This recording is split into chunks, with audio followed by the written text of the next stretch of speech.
Boss ಸಿನಿಮಾದ teaser ಇವತ್ತಷ್ಟೇ ಬಿಡುಗಡೆ ಆಗಿದ್ದು. ಈ ಸಿನಿಮಾದ ಟೀಸರ್ ನೋಡುವಾಗ ಒಂದಷ್ಟು ವಿಚಾರಗಳು ಹೊರಗೆ ಬರ್ತಿರುವಂಥದ್ದು. ಯಾಕಂದರೆ ರೇಣುಕಾಸ್ವಾಮಿ ಏನೋ ಕೊಲೆ ಪ್ರಕರಣ ಏನಿದೆ ಅದಕ್ಕೆ ಒಂದಷ್ಟು ಹೋಲಿಕೆಗಳಿರುವಂಥದ್ದು. ಸೊ ಈ ಬಗ್ಗೆ ಮಾತಾಡೋಕ್ಕೆ ಸಿನಿಮಾದ ನಿರ್ದೇಶಕ ಲವ ಅವರು ನಮ್ಮ ಜೊತೆ ಇದ್ದಾರೆ. ಬನ್ನಿ ಮಾತಾಡ್ಸೋಣ. ಸರ್ ನಮಸ್ತೆ. ಸೊ ಸಿನಿಮಾದ ಟೈಟಲ್ ಬಾಸ್ ಅಂತ ಬಂದಾಗಲೇ ಒಂದಷ್ಟು ಕುತೂಹಲ ಈ ಸಿನಿಮಾದ ಮೇಲಿತ್ತು. ಸೊ ಈಗ ಟೀಸರ್ ಬಿಟ್ಟಿದ್ರಿ. ಟೀಸರ್ ನೋಡಿದಾಗ ಎಲ್ಲೋ ಒಂದು ಕಡೆ ರೇಣುಕಾಸ್ವಾಮಿ ಕೊಲೆ ಪ್ರಕರಣ ಇದೆ, ಎಲ್ಲವೂ ಕೂಡ ಹೋಲಿಕೆ ಆಗ್ತಾ ಇದೆ. ಸೊ ಸತ್ಯನ ಅದರ ಮೇಲೆ ಇರುವಂಥ ಸಿನಿಮಾನ ಇದು ಅಂತ. ಸರ್, ನಾನು ತಮಗೆ ಸ್ಪಷ್ಟವಾಗಿ ಹೇಳೋಕ್ಕೆ ಇಚ್ಛೆ ಪಡ್ತೇನೆ, ಇದು ಯಾವುದೇ ಕಾರಣಕ್ಕೂ ರಿಯಲ್ ಸ್ಟೋರಿ ಅಲ್ಲ. ಸಮಾಜದಲ್ಲಿ ನಡೆಯುವಂಥ ಟ್ರೂ ಇವೆಂಟ್ಸ್ ಇಟ್ಕೊಂಡು ಮಾಡಿರುವಂಥ ಸಿನಿಮಾ. ಸೊ ಕೋರ್ಟಲ್ಲಿ ಟ್ರಯಲ್ ನಡಿಬೇಕಾದ್ರೆ ನಾನು ಸಿನಿಮಾ ಮಾಡಿದ್ರೆ ಅದು ಸಬ್ಜುಡಿಸ್ ಆಗುತ್ತೆ. ಹಾಗಾಗಿ ನಾನು ಯಾವುದೇ ಕಾರಣಕ್ಕೂ ರಿಯಲ್ ಇನ್ಸಿಡೆಂಟ್ ನಾನು ಸಿನಿಮಾ ಮಾಡಿಲ್ಲ. ಈ ದರ್ಶನ್ ಸರ್ ಕತೆಗೂ ಇದಕ್ಕೂ ಸಂಬಂಧ ಕಲ್ಪಿಸಬೇಡಿ. ಸಿನಿಮಾ ನೋಡಿ ತಾವೇ ನಿರ್ಧಾರ ಮಾಡಿ ಅಂತ ಹೇಳ್ತೀನಿ ಸರ್. ಒಂದಷ್ಟು ಸತ್ಯ ಘಟನೆ ಅಂತ ಹೇಳಿರಿ. ಯಾವುದಾದ್ರು ಸತ್ಯ ಘಟನೆ, ಯಾವಾಗಾದಂಥ ಸಂದರ್ಭ ಅದಂತ, ಯಾವ ವರ್ಷದಲ್ಲಾಗಿರುವಂಥದ್ದು, ಏನು ಘಟನೆ ಅಂತ? ಸರ್, ಸಮಾಜದಲ್ಲಿ ಅನೇಕ ಘಟನೆಗಳು, ಮರ್ಡರ್ಸ್ ಮತ್ತು ಇನ್ನು ಅನೇಕ ಘಟನೆಗಳು ನಡೀತಾ ಇದೆ. ಆ ಘಟನೆಗಳ ಹೆಳೆಗಳನ್ನು ಇಟ್ಕೊಂಡು ಮಾಡಿದಂಥ ಸಿನಿಮಾ ಬಾಸ್ ಸರ್. ಸೆಲೆಬ್ರಿಟಿ ಒಬ್ಬರು ಈ ಥರದೊಂದು ಕೊಲೆ ಪ್ರಕರಣದಲ್ಲಿ ಸಿಗಾಕೊಂಡಿರೋಂಥ ನಿದರ್ಶನಗಳು ಕಮ್ಮಿ ನಮ್ಮ ಕನ್ನಡ ಇಂಡಸ್ಟ್ರಿಲಿ. ಈಗ ಆಗ್ತಿರೋದೇ ದರ್ಶನ್ ಅವ್ರ ವಿಚಾರ. ಸೊ ಅದಕ್ಕೋಸ್ಕರ ಕೇಳ್ತಾರೆ. ಇಲ್ಲ, ಖಂಡಿತವಾಗ್ಲೂ ಇದು ನೀವು ಎಲ್ಲ ದರ್ಶನ್ ಸರ್ಗೆ ನೀವು ಅದನ್ನು ಲಿಂಕ್ ಮಾಡೋಕ್ಕೆ ಹೋಗಬೇಡಿ. ದಯವಿಟ್ಟು ಸಿನಿಮಾ ನೋಡಿ. ಈ ಸಿನಿಮಾದಲ್ಲಿ ನೋಡಿದಾಗ ಸ್ಪಷ್ಟವಾಗಿ ನಿಮ್ಗೆ ಗೊತ್ತಾಗುತ್ತೆ, ಈ ಬಾಸ್ ಸಿನಿಮಾ ಒಂದು ಸಮಾಜದಲ್ಲಿ ನಡೆದಂಥ ಘಟನೆ, ಕಾಲ್ಪನಿಕ ಆಧಾರಿತ ಚಿತ್ರ ಅಂತ.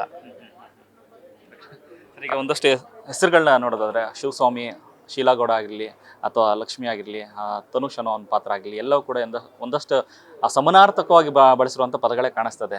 ರಿಯಲ್ ಇನ್ಸಿಡೆಂಟ್ಸ್ ಒಂದಷ್ಟು ನೋಡೋದಾದರೆ ಸರ್, ಕೋ ಇನ್ಸಿಡೆಂಟ್ ಅಷ್ಟೇನೆ. ಅದೆಲ್ಲ ನಾವು ಯಾವುದೇ ಒಬ್ಬ ವ್ಯಕ್ತಿಗಳನ್ನ ಹರ್ಟ್ ಮಾಡಬೇಕು ಆಗಲಿ, ಸೊ ಒಬ್ಬರನ್ನ ನೋಯಿಸ್ಬೇಕಾಗಿಂತ ಈ ಸಿನಿಮಾ ಮಾಡಿಲ್ಲ. ನನ್ನ ಕಲ್ಪನೆಗೆ ಆಧಾರಿತವಾಗಿ ಈ ಬಾಸ್ ಸಿನಿಮಾನ ಮಾಡಿದ್ದೇನೆ ಸರ್. ಕೇಸ್ ಸ್ಟಡಿಗೆ ಎಷ್ಟು ಟೈಮ್ ತೊಗೊಂಡ್ರಿ ಸರ್ ಈ ಥರದೊಂದು ಕತೆ ಮಾಡಬೇಕಾದ್ರೆ? ಸರ್, ನಾವು ಕೇಸ್ ಸ್ಟಡಿಗೆ ಒಂದು 3-4 ಮಂತ್ಸ್ ತೊಗೊಂಡು ಎಲ್ಲ ಕುಂತ್ಕೊಂಡು ಚರ್ಚೆ ಮಾಡಿ, ನಾನು ಡೈರೆಕ್ಷನ್ ಟೀಮು, ಸೊ ನಿರ್ಮಾಪಕರು, ಸೊ ಕಲಾವಿದರು, ಒಬ್ಬ ದೊಡ್ಡ ಕಲಾವಿದ್ರನ್ನ ಆಯ್ಕೆ ಮಾಡಿದ್ದು. ಅವರು ಹಿಂದೇಟ್ ಹಾಕ್ತರು ಒಂದು ACP ರೋಲ್ಗೆ. ಅವರು ಎಲ್ಲ ಹೋಗಿ ಅವ್ರಿಗೆ ಅಡ್ವಾನ್ಸು ಕೊಟ್ಟಿದ್ದನ್ನು ಕೂಡ ರಿಟರ್ನ್ ಮಾಡಿದ್ರು ಅವರು. ಸರ್, ಈ ಥರ ಕ್ರೈಮ್ ಥ್ರಿಲ್ಲರ್ ಸ್ಟೋರಿ ಮಾಡುವಾಗ ಒಂದಷ್ಟು ವಿಚಾರಗಳು ಅಥವಾ ಒಂದಷ್ಟು ಕೇಸ್ಗಳನ್ನ ಒಂದು ರೆಫರೆನ್ಸ್ ಇದ್ದೇ ಇರುತ್ತೆ. ಈ ನಿಮ್ಮ ಕತೆಗೆ ಯಾವ ಕೇಸ್ ರೆಫರೆನ್ಸ್ ಆಗಿ ಸಿಕ್ತು ಸರ್? ಸರ್, ನಾನು ಹೇಳಿಲ್ವ ಆಗಲೇ, ಸಮಾಜದಲ್ಲಿ ನಡೆದಂಥ ಅನೇಕ ಘಟನೆಗಳಿಂದ ಪ್ರೇರೇಪಿತನಾಗಿ ನಾನು ಈ ಸಿನಿಮಾನನ್ನು ನನ್ನ ಕಾಲ್ಪನೆಗೆ, ಒಬ್ಬ ಕತೆಗಾರನ ಕಲ್ಪನೆಗೆ ತಕ್ಕಂತೆ ಸಿನಿಮಾ ಮಾಡಿದ್ದೀನಿ ಸರ್.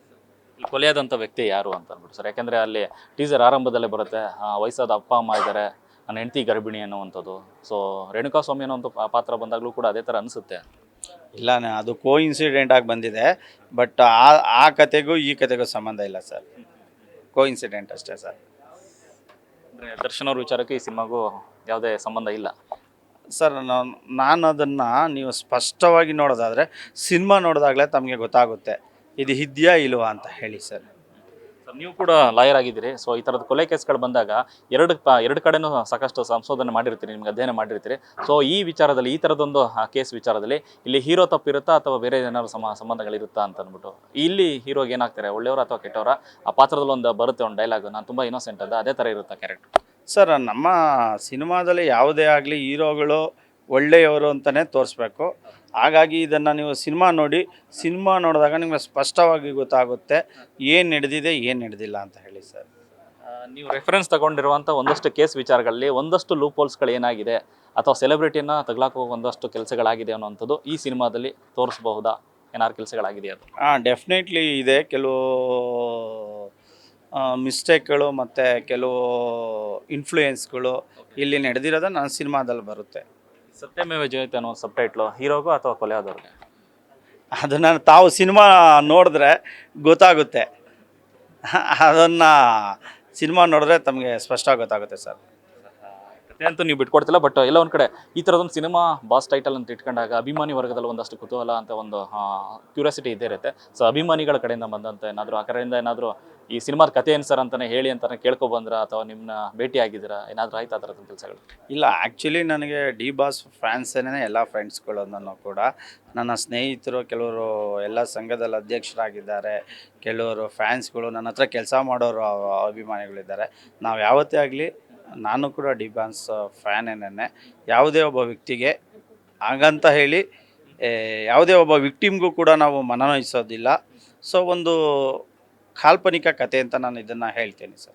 ಕ್ಲೈಮ್ಯಾಕ್ಸ್ ಇನ್ನೂ ಶೂಟ್ ಮಾಡಿಲ್ಲ ಅಂತ ಅವಾಗ ಹೇಳಿದ್ರಿ, ಸೊ ಈಗ ಕಂಪ್ಲೀಟ್ ಆಗಿದೆಯಾ? ಕ್ಲೈಮ್ಯಾಕ್ಸ್ ಏನು ಸರ್? ಸರ್ ಕ್ಲೈಮ್ಯಾಕ್ಸ್ ಎಲ್ಲ ನಾನು ಹೇಳಿಬಿಟ್ರೆ ಎಲ್ಲ ಆಡಿಯನ್ಸ್ ಇಲ್ಲೇ ನೋಡ್ತಾರೆ. ಖಂಡಿತವಾಗ್ಲೂ ಕ್ಲೈಮ್ಯಾಕ್ಸ್ನ ತಾವುಗಳು ನೋಡಿ ಸಿನಿಮಾದಲ್ಲೇನೆ, ಆಗ ನಿಮಗೆ ಸ್ಪಷ್ಟವಾಗಿ ಗೊತ್ತಾಗುತ್ತೆ ಸರ್. ರಿಲೀಸ್ ಡೇಟ್ ಯಾವಾಗ? ಒಂದಷ್ಟು ಅಂದರೆ ಪ್ರಕರಣ ಅಂತ ಬಂದಾಗ ಒಂದಷ್ಟು ಕೇಸ್ಗಳದ್ದು ಅದನ್ನು ಒಂದು ಡಾಕ್ಯುಮೆಂಟೆಡ್ ರೀತಿಯಲ್ಲಿ ಇಲ್ಲಿ ತಪ್ಪು ಏನಾಗಿದೆ ಅಂತ ತೋರಿಸುವಂಥ ಕೆಲಸ ಆಗಿರುತ್ತೆ ಅಂತ ಅನಿಸ್ತಾ ಇದೆ. ಅಲ್ಲ, ಖಂಡಿತವಾಗ್ಲಿಯೂ ನಾನೊಬ್ಬ ಮೇಕರ್ ಆಗಿ ಈ ಕೆಲವು ಮಿಸ್ಟೇಕ್ಗಳು ಇರ್ತೈತೆ. ನನ್ನ ಕಲ್ಪನೆಗೆ, ಇದು ನಾನು ಸ್ಪಷ್ಟವಾಗಿ ಹೇಳ್ತೇನೆ, ನನ್ನ ಕಲ್ಪನೆಯಿಂದ ಮಾಡಿದಂಥ ಕತೆ ಇದು. ಸೊ ನಾನು ಯಾವುದೇ ಜಡ್ಜ್ಮೆಂಟ್ ಕೊಡ್ತಾ ಇಲ್ಲ, ಯಾವುದೇ ಒಬ್ಬ ವ್ಯಕ್ತಿ ಇದು ಒಳ್ಳೆಯದು ಯಾವುದು ಕೆಟ್ಟದ್ದು ಯಾವುದು ಅಂತ ಹೇಳ್ತಾ ಇಲ್ಲ.